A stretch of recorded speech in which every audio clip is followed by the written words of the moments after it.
BFM Lyon vous répond comme chaque soir pendant le confinement. Vous le savez, toutes les questions que vous vous posez, c'est avec Jérémy Pain ce soir. Jérémy, première question ce soir d'un de nos téléspectateurs de Carole. Les salles de sport vont-elles rouvrir à partir du 1er décembre? Alors le Premier ministre a été plutôt clair concernant les bars, les restaurants et les salles de sport aussi. La réouverture ne devrait pas intervenir avant quelques semaines, probablement même en janvier. En revanche, pour les commerces dits non essentiels, la réouverture pourrait intervenir dès la semaine prochaine, le week-end du 28 novembre précisément. C'est Emmanuel Macron qui pourrait en faire l'annonce mardi soir.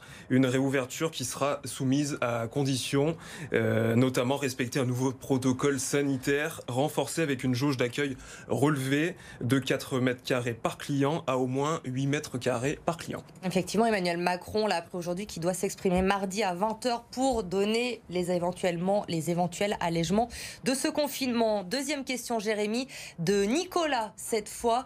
J'arrive en fin de droit chômage. Est-ce que mon allocation va être prolongée? Eh bien oui, cela avait déjà été le cas lors du premier confinement. Le versement des allocations pour les chômeurs en fin de droit continue.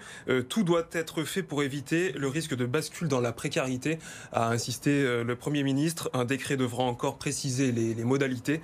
Pour le premier confinement, la période d'indemnisation s'était rallongée jusqu'à 3 mois.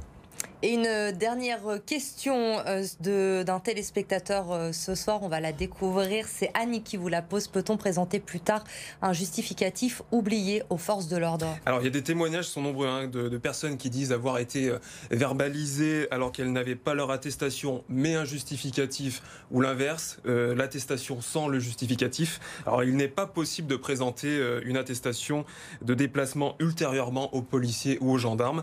Le document doit être présenté lors du contrôle. En son absence, c'est une amende de 135 €.